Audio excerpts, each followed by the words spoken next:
যুবসাথী প্রকল্প বাংলার যুবকদের জন্য গত ইংরাজি 5 তারিখে বাংলার মানবিক মুখ্যমন্ত্রী মমতা বন্দ্যোপাধ্যায় বাজেট ঘোষণা করল, সঙ্গে অর্থমন্ত্রী চন্দ্রিমা ভট্টাচার্যকে সঙ্গে নিয়ে।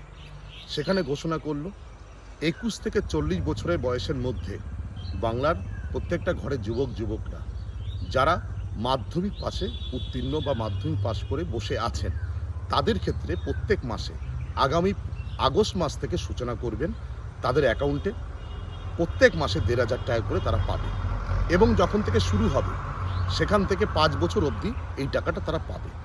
এবং সেখানে আপনারাও জানেন, বিগত দিনে 2021 সালে বিধানসভা নির্বাচন ছিল।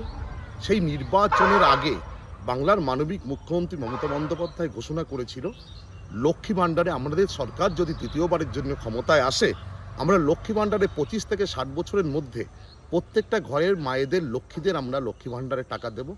তেমনি এই 2026 সাল বিধানসভাকে কেন্দ্র করে তার আগে মমতা বন্দ্যোপাধ্যায় একাধিক প্রকল্পের যেমন টাকা বাড়িয়েছে, তেমনি করে যুবকদের স্বার্থে মমতা বন্দ্যোপাধ্যায়ের ভাবনাহীন মস্তিষ্ক পোষিত যে 1,500 টাকা করে আগামী 15ই আগস্ট থেকে শুভ সূচনা করবেন দিদি।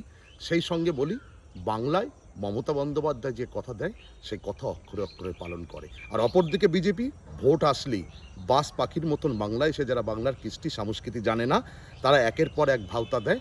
বাংলার 10 কোটি মানুষের বিশ্বাসঘাতকতা করেছে বাংলার বিজেপি বিরোধী দলনেতা। তাদের ভোট নয়, সিপিএম কংগ্রেসের মতন এবার শূন্য হয়ে যাবে বিজেপি, খালি সময়ের অপেক্ষা। জয় বাংলা।